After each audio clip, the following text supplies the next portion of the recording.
Seuls les petits-enfants légitimes ont droit à une part de gâteau. Mon père a eu un sourire narquois. Ma fille a baissé son assiette. Mon mari a regardé mes parents, puis notre enfant, et sans le moindre avertissement, il a tapé sur son verre, s'est levé, et a dit quelque chose qui a fait pâlir tout le monde. Nous étions à peine à 15 minutes de ce qui aurait dû être un dîner de famille anodin, lorsque mon père a prononcé ces mots. Juste après que le rôti soit sorti du four, et que quelqu'un ait fait une remarque désinvolte sur la sauce trop épaisse, le genre de conversation où personne n'écoute vraiment, mais où tout le monde hoche la tête, juste pour maintenir la paix. Cette fausse paix. Ma fille était assise à côté de moi, balançant ses jambes, une chaussure à moitié enlevée. Elle avait attendu toute la soirée pour le dessert, car elle avait vu la boîte à gâteaux en arrivant, et m'avait chuchoté chocolat, comme si c'était un code secret. Alors, quand mon cousin l'a apporté et a commencé à couper des parts, elle a tendu les deux mains, comme le fait une enfant de 4 ans, complètement inconsciente que les adultes étaient sur le point de gâcher le moment. Il lui a donné un petit morceau, l'a déposé sur son assiette comme un trésor, et a souri. Et puis mon père, sirotant son vin avec ce sourire suffisant que j'ai appris à détester en grandissant, mais que j'avais appris à ignorer, l'a dit à voix haute, assez fort pour que tout le monde entende. Seuls les petits-enfants légitimes ont droit à une part de gâteau. La pièce n'est pas devenue silencieuse immédiatement. Il y a eu quelques rires gênés. Quelqu'un s'est raclé la gorge. Il a fallu une seconde pour que les mots fassent leur effet, mais ils ont atterri juste devant une petite fille, tenant une fourchette, et essayant de comprendre pourquoi plus personne ne souriait. J'ai regardé ma mère. Elle n'a même pas scié, comme si elle avait déjà entendu ça, et était d'accord, comme si c'était une évidence. Mon frère s'est soudainement montré très intéressé par son téléphone.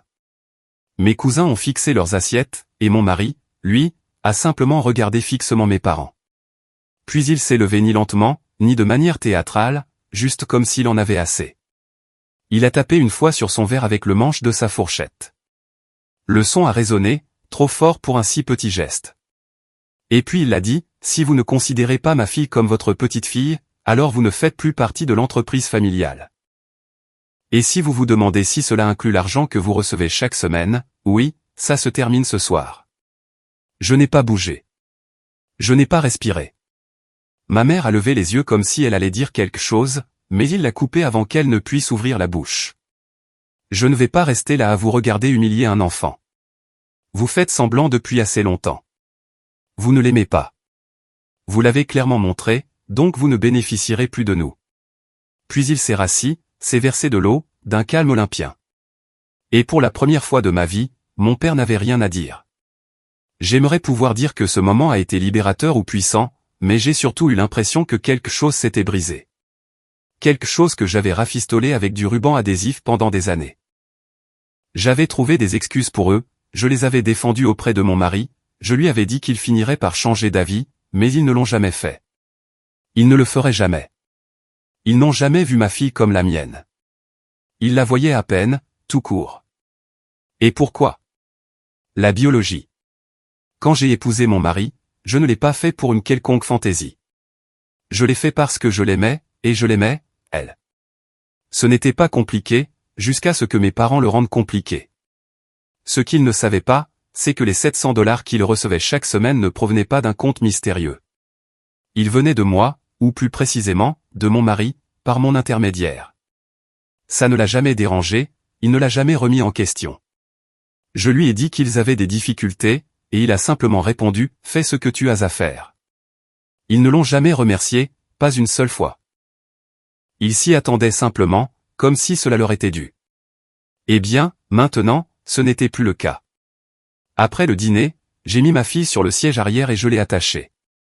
Elle était somnolente à ce moment-là, ne comprenant pas vraiment ce qui s'était passé. Je lui ai embrassé le front et je lui ai dit que j'étais fier d'elle. En rentrant à la maison, je me suis versé un verre de vin et je suis resté assise en silence. Je savais que mon téléphone allait vibrer, qu'il y aurait des messages de colère, des appels, des accusations. Ils diraient que j'étais ingrate, que je les avais trahis, que j'avais laissé mon mari me contrôler. Mais la vérité, c'est qu'ils ne m'avaient jamais respecté. Ni en tant que mère, ni en tant qu'épouse, ni en tant que personne. Et maintenant, ils allaient apprendre ce que signifiait perdre la seule personne qui continuait de leur lancer une bouée de sauvetage. Les messages ont commencé avant même que nous n'arrivions dans notre allée. D'abord, l'indignation prévisible de ma mère. Alors maintenant, ton mari prend les décisions pour vous deux? Tu le laisses nous embarrasser devant tout le monde. Puis un autre, quelques minutes plus tard. Tu penses vraiment que couper les ponts avec tes parents fait de toi une héroïne? Ça prouve juste à quel point tu es perdu. Mon père n'a pas perdu de temps non plus. Tu nous dois plus que tu ne le penses. Et puis, la perle. Nous parlerons bientôt, juste toi et nous, sans lui dans ton oreille. J'ai fixé le téléphone dans ma main, puis je l'ai posé, face contre la table de la cuisine, et je ne l'ai pas repris de la soirée. Ma fille s'est endormie moins de 10 minutes après notre retour. Elle n'avait aucune idée de ce que tout cela signifiait, mais même à 4 ans, elle sentait que quelque chose n'allait pas. Mon mari n'a rien dit en la couchant. Quand il est redescendu, il nous a versé un verre à tous les deux et s'est assis à côté de moi, en silence. Nous n'avions pas besoin d'en parler. C'était déjà décidé. Ce que mes parents ne savaient pas, c'est que j'avais déjà arrêté le virement automatique avant même la fin du dessert.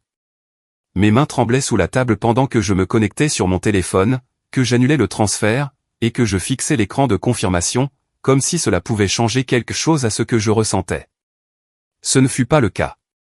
Je pensais qu'ils se calmeraient peut-être après quelques jours.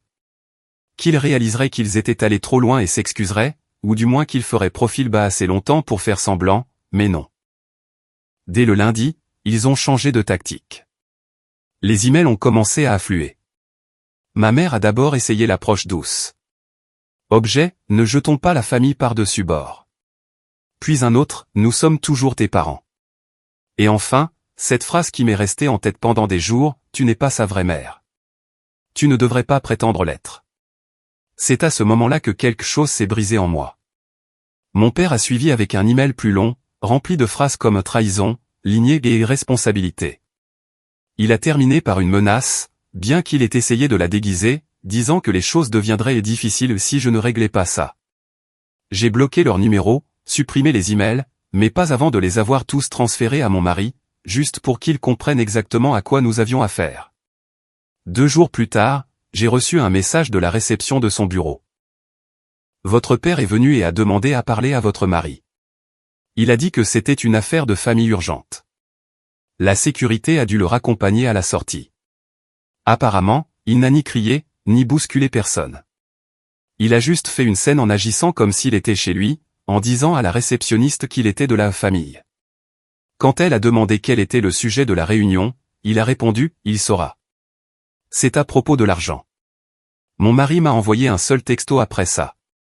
Il ne s'approchera plus de mon immeuble. J'ai déjà prévenu la sécurité.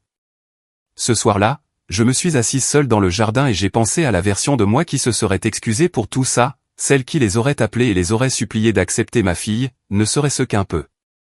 Mais cette version de moi avait disparu depuis longtemps. Ils n'ont pas seulement insulté mon enfant. Ils l'ont humilié, une enfant de 4 ans. Ils ne l'ont pas murmuré derrière des portes closes, ni ne s'en sont plaints à un thérapeute. Ils l'ont dit avec un gâteau sur la table et 20 personnes dans la pièce. Ils voulaient une victoire publique. Ils ont eu une rupture publique. Le pire? Ils pensaient pouvoir contrôler le résultat, que s'ils faisaient assez de bruit, je plierais. Que j'aurais si peur de briser l'illusion de la famille, que je ferais tout pour les faire taire. Mais l'illusion était déjà brisée. Puis mon cousin, Josh, a appelé. Il semblait hésitant, comme s'il ne voulait pas s'impliquer, mais ne pouvait pas non plus rester à l'écart. Il a dit, écoute, je pensais que tu devais savoir. Ta mère raconte aux gens que ton mari t'a forcé à les bloquer, qu'il te contrôle, qu'il coupe l'argent pour t'isoler. Il a même dit à tante Marie qu'il était violent. Je suis restée assise, silencieuse. Je l'ai laissé finir, je l'ai remercié. Puis j'ai raccroché. Le changement n'a pas été soudain. Il a été lent. Mais à ce moment-là, il est devenu définitif. Il ne s'agissait plus d'argent, ni même de respect. C'était la guerre. Et ils avaient fait le premier pas. Ça a commencé comme toujours avec eux, de manière discrète, manipulatrice, et calculée pour paraître innocente. D'abord, un message vocal de ma mère. Sa voix était basse, douce, fausse. Je pense que nous avons tous dit des choses que nous ne pensions pas. Il est temps de passer à autre chose. Revenons à la normale. Appelle-moi. Puis un email a suivi. L'objet était « Reconstruire la confiance ». C'était 2 paragraphes de demi-excuses, dont la plupart rejetaient la faute sur mon mari, pour m'avoir monté contre eux. Elle disait qu'ils étaient prêts à laisser tomber le drame si j'étais prête à admettre que le dîner avait dérapé. Elle a dit que je devrais réfléchir à tout ce qu'ils avaient fait pour moi et à quel point j'avais changé depuis le mariage. Changé. J'avais changé. J'avais développé une colonne vertébrale. C'est ce qu'ils ne pouvaient pas supporter. Après 2 semaines de silence de ma part, le ton a changé. Les messages sont devenus froids, agressifs. L'un venait de mon père, un véritable chef-d'œuvre d'ego. Il affirmait que leur couper les vivres financièrement était irresponsable, que j'avais une dette morale envers eux pour m'avoir élevé, et qu'ils risquaient maintenant de perdre leur maison à cause de mon emportement émotionnel. Il a écrit « Tu n'étais personne avant nous. Souviens-toi de ça ». Puis, vers la fin de l'email, une phrase qui ne m'a pas plu. « Ne nous force pas à venir chercher ce qui nous est dû ». Ce que cela signifiait n'était pas clair. Des biens, de l'argent, ma fille ? C'était ça, le problème avec mes parents. Ils n'étaient jamais directs. Ils aimaient leurs menaces avec juste assez de flou pour vous laisser deviner, pour vous faire peur. J'ai transféré l'email à mon mari et, pour la première fois depuis le dîner, j'ai vu quelque chose de différent sur son visage. Il n'était pas en colère. Il était concentré, calme, mais vif. Il a dit une seule chose, assurons-nous qu'il ne puisse toucher à rien. Au cours des 48 heures suivantes, nous avons agi rapidement. Notre conseiller financier a examiné chaque compte. Tout ce que j'avais co-signé, nous l'avons fermé ou transféré. J'ai retiré mon nom des factures communes que je les avais bêtement aidés à obtenir lorsque leur crédit était mauvais. La carte d'épicerie partagée a été annulée, les services de streaming qu'ils utilisaient sur nos comptes ont été déconnectés et verrouillés. Puis j'ai appelé l'avocat, non pas parce que je voulais déclencher une guerre juridique, mais parce que je voulais des documents, une trace claire, au cas où. 3 jours plus tard, la sonnette a retenti. Une femme se tenait là, tenant un presse-papier et portant un badge. Les services de protection de l'enfance. Elle a dit que quelqu'un avait déposé un signalement anonyme, affirmant que notre fille vivait dans un environnement instable, que sa mère biologique était décédée et que la femme qui l'élevait maintenant, moi, n'était pas légalement apte. Que le père pourrait être manipulateur et financièrement abusif. Elle a utilisé ces mots exacts, des mots que j'avais lus dans les emails de mes parents. Je l'ai laissé entrer. Il n'y avait rien à cacher. Elle a traversé notre cuisine, a jeté un coup d'œil dans le salon. Notre fille coloriait à table, fredonnant pour elle-même. Elle a souri à la femme, a brandi son dessin d'une girafe bleue et a dit « C'est pour maman ». Le regard de l'agente des services sociaux s'est tourné vers moi. Elle a hoché la tête, a griffonné quelque chose, a posé quelques questions de base, et est partie. Elle s'est excusée, officieusement, bien sûr, et m'a dit que ce genre de choses arrivait quand les gens avaient l'impression d'avoir perdu le contrôle. Elle ne l'a pas dit, mais je savais ce qu'elle voulait dire. Mes parents avaient passé l'appel. Ils avaient utilisé une agence gouvernementale comme une arme, contre un enfant. Ils avaient franchi une ligne que je ne pensais même pas qu'ils approcheraient. Cette nuit-là, je me suis assise par terre dans la chambre de ma fille, la regardant dormir. Sa girafe en peluche blottie sous son menton, ses joues douces et paisibles. Je savais ce que je devais faire. Je n'ai pas seulement bloqué leur numéro. J'ai supprimé chaque photo, chaque texto, chaque trace d'eux. Je les ai effacés de ma vie, comme de la moisissure. Mon mari a changé les codes de sécurité de la maison. Nous avons installé des caméras à chaque point d'entrée. Je me suis assuré que la garderie avait des contacts d'urgence à jour, avec des instructions précisant que mes parents n'étaient autorisés nulle part près d'elle. Puis j'ai de nouveau appelé l'avocat. Je veux une mise en demeure. S'il tente quoi que ce soit d'autre, je veux que ce soit consigné. Je ne veux pas qu'il s'approche de ma fille. Jamais. Il n'a même pas hésité. Ils vont perdre la tête, a-t-il dit. Je lui ai répondu que je comptais là-dessus. Ils voulaient revenir. Pas parce qu'ils s'en souciaient. Pas parce qu'ils avaient de l'amour pour ma fille ou pour moi. Ils voulaient l'accès, le contrôle, l'argent, le pouvoir. Mais cette fois, je les ai laissés se noyer dans le silence qu'ils avaient créé. Je leur ai donné exactement ce qu'ils méritaient. Rien. 2 semaines ont passé. Pas de mails, pas de messages vocaux, pas de visite des services sociaux. C'était trop calme, comme la partie d'un film juste avant que tout ne tourne mal. Mon mari et moi commencions à respirer à nouveau. Nous avons emmené notre fille à un festival d'automne en ville. Elle portait un petit sweat à capuche avec des oreilles sur la capuche et a choisi une citrouille faisant la moitié de sa taille. Nous avons ri. Nous avons pris des photos. Nous avons essayé de nous souvenir de ce qu'était la vie avant tout ce bruit. Ce soir-là, en la couchant, elle m'a demandé pourquoi nous n'étions pas allés chez grand-mère et grand-père depuis un moment. Je lui ai dit doucement que parfois, les adultes oublient comment être gentils, et que lorsque cela arrive, il vaut mieux leur laisser de l'espace. Elle a hoché la tête et a murmuré « D'accord, maman ». Puis elle s'est endormie avec sa girafe. Le lendemain, mon frère a appelé. Je ne lui avais pas parlé depuis plus d'un mois. Il gardait toujours la tête basse quand il s'agissait de drames familiaux, ne prenait jamais parti, ne faisait jamais de vagues, donc je ne m'attendais pas à ce que la première chose qui sorte de sa bouche soit « Je pense que maman et papa préparent quelque chose ». Il n'appelait pas pour se réconcilier. Il avait l'air effrayé.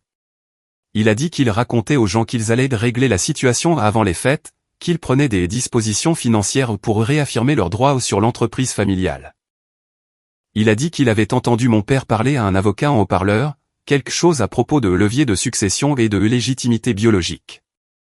Je lui ai demandé ce que cela signifiait. Il ne le savait pas. Mais ensuite, il a dit autre chose. Papa a dit à oncle Ray qu'il pourrait avoir un moyen d'annuler ce qui s'est passé au dîner. Il a dit que tu n'es que la façade de l'entreprise maintenant, que ton mari est celui qui a le vrai contrôle et que s'il insiste assez, il peut encore revenir. Il a ajouté, ne leur dis pas que j'ai appelé. S'il te plaît. Après avoir raccroché, je suis restée assise là pendant un long moment. Pas effrayée, pas en colère, mais abasourdie. Il n'abandonnait pas. Il passait à la vitesse supérieure. Ce soir-là, mon mari et moi avons sorti la boîte. C'était un contenant ignifuge et verrouillé, au fond de notre placard. À l'intérieur se trouvaient des documents, des pactes d'actionnaires, des procurations, même les papiers d'adoption officiels que nous avions déposés le mois suivant notre mariage. Nous n'avions pas parlé de l'adoption à beaucoup de gens. Ça avait été un processus discret. Le certificat de naissance original portait toujours le nom de sa mère, et nous ne l'avions pas changé par respect. Mais légalement, sur chaque ligne pertinente, j'étais sa mère. Personne ne pouvait changer ça, pas même mes parents. Le lendemain, notre avocat a signifié l'ordonnance de mise en demeure. Elle a été envoyée à mes parents par coursier. Mon père a signé en personne. 2 heures plus tard, j'ai reçu une notification du système de sécurité. Il y avait du mouvement devant notre maison. J'ai affiché le flux de la caméra. C'était mon père, debout juste devant le portail, tenant une enveloppe. Il n'a rien dit. Il n'a pas sonné. Il a simplement posé l'enveloppe sur le poteau du portail et est parti. À l'intérieur se trouvait une lettre, tapée, formelle, et dégoûtante. Il affirmait que ma fille n'était pas mon véritable enfant et n'avait donc aucun lien juridique avec le nom de la famille. Il disait que mon mari m'avait manipulé pour me mettre dans une position de soumission et que ma propre lignée était maintenant en danger. Il a terminé par cette phrase, « Nous sommes prêts à contester la légitimité de votre rôle de mère si vous nous y forcez. » C'est à ce moment-là que j'ai décidé qu'ils avaient fini. Complètement. Pour toujours. Mais je ne me suis pas contenté de les bloquer. Je n'ai pas seulement rempli d'autres papiers. Je suis allé un peu plus loin. Mon mari et moi avons convoqué une réunion avec le conseil d'administration de l'entreprise familiale, une société que mes parents avaient aidé à créer il y a des décennies, mais que nous contrôlions désormais entièrement. Mon père était techniquement toujours répertorié comme fondateur honoraire, un titre vide de sens, sans participation réelle. Cet après-midi-là, nous avons supprimé ce titre, de manière permanente, légale, publique, et avec un vote unanime. Nous avons changé les serrures de l'immeuble de bureau, fait rédiger une déclaration pour les employés clarifiant la séparation, puis nous avons procédé à un dernier changement. Nous avons renommé l'entreprise. Nous l'avons nommée d'après notre fille. Son deuxième prénom, en fait, discret, élégant, puissant. Le nom a été imprimé sur la porte en une semaine. La première fois que mon père l'a vu, il est revenu. Cette fois, au bureau, mais il n'a pas dépassé le hall d'entrée. Et cette fois, il n'a pas été raccompagné. Il a été ignoré. Personne ne l'a même reconnu, car il n'était plus personne maintenant. Après avoir renommé l'entreprise, il y a eu une accalmie, comme l'œil d'un cyclone. Je savais que ça ne durerait pas. Le silence ne ressemblait pas à une reddition. Il ressemblait à une stratégie. Une semaine a passé, peut-être 9 jours, avant que les choses ne recommencent à déraper. Discrètement au début, des emails de fournisseurs demandant s'il y avait eu un changement de direction. L'un d'eux a même dit avoir reçu un appel de quelqu'un se prétendant le fondateur, les avertissant que l'entreprise était dans litige et de ne faire confiance à aucun nouvel accord sans sa signature. Nous savions exactement qui c'était. Il utilisait le titre que nous lui avions retiré des semaines auparavant. Fondateur. Peu importe qu'il n'ait pas levé le petit doigt depuis plus de 10 ans. Il s'accrochait à ce titre comme s'il signifiait quelque chose de plus qu'il ne l'avait jamais fait. Lorsque nous avons contacté chaque fournisseur pour clarifier la situation, l'histoire s'est rapidement éclaircie. Mon père avait contacté plusieurs personnes liées à l'entreprise des clients, d'anciens fournisseurs, même d'anciens employés leur disant qu'il y avait de la fraude, que j'étais mentalement instable, et que mon mari manipulait tout en coulisses. C'était de la diffamation, pure et simple. Mais le coup suivant n'est pas venu par le biais des affaires. Il est venu par ma fille. Un matin, alors que j'étais sur le point de la conduire à la garderie, la directrice a appelé. Elle a dit que 2 personnes s'étaient présentées pour venir chercher ma fille. Un homme et une femme ont dit qu'ils étaient ses grands-parents et que j'avais donné ma permission. Heureusement, ils n'étaient pas sur la liste des personnes autorisées et ont été immédiatement repoussés, mais la directrice semblait secouée. Elle n'était même pas là aujourd'hui, a-t-elle dit. Il ne le savait pas. Il pensait qu'elle attendrait. J'ai raccroché et j'ai appelé notre avocat avant même d'avoir fini de lasser mes chaussures. Ce n'était plus un drame mesquin. C'était de l'ingérence. C'était réel. L'après-midi même, nous avions déposé une ordonnance de non-contact formel. Des copies ont été envoyées à la garderie, au pédiatre de ma fille, à notre société de sécurité. Nous nous sommes assurés qu'il y avait un langage juridique en place, stipulant que si l'un d'eux s'approchait à nouveau d'elle, ils auraient affaire à la police, pas aux avocats. Mon mari est resté calme, mais il a quand même changé toutes les serrures de la maison cette nuit-là. Puis est venu le coup final. Nous avons reçu des documents juridiques 2 jours plus tard. Mes parents nous poursuivaient en justice, non pas pour la garde, non pas pour diffamation, mais pour dommages émotionnels et financiers. Le fondement de leur plainte ? Que j'avais abandonné mes devoirs de fille, que le retrait public de leur nom de l'entreprise avait causé une humiliation irréparable, et que les paiements hebdomadaires de $700 avaient établi une dépendance que nous avions illégalement rompue. J'ai ri en lisant la partie où ils écrivaient que j'avais coupé leur bouée de sauvetage par dépit. Ils pensaient qu'après tout le signalement aux services sociaux, le coup de la garderie, la calomnie, ils pouvaient encore utiliser les tribunaux pour obtenir quelque chose de nous. Notre avocat a réglé l'affaire rapidement. Il n'y avait aucun fondement. L'affaire a été rejetée avant même d'atteindre une audience. Mais cela a rendu une chose très claire. Il n'allait jamais s'arrêter. Il n'essayait pas de réparer quoi que ce soit. Il n'essayait pas de guérir. Ils essayaient de gagner quelque chose. N'importe quoi. De l'argent, du pouvoir, du contrôle, ou même juste de l'attention. Alors, j'ai fait quelque chose que je n'aurais jamais pensé faire. J'ai tout raconté au reste de la famille. Je ne l'ai pas fait en ligne. Je n'ai rien posté de dramatique. J'ai organisé une petite réunion dans un espace communautaire. Pas de pression, juste une note discrète à tous ceux qui m'avaient déjà demandé pourquoi j'étais distante de mes parents. La plupart d'entre eux sont venus.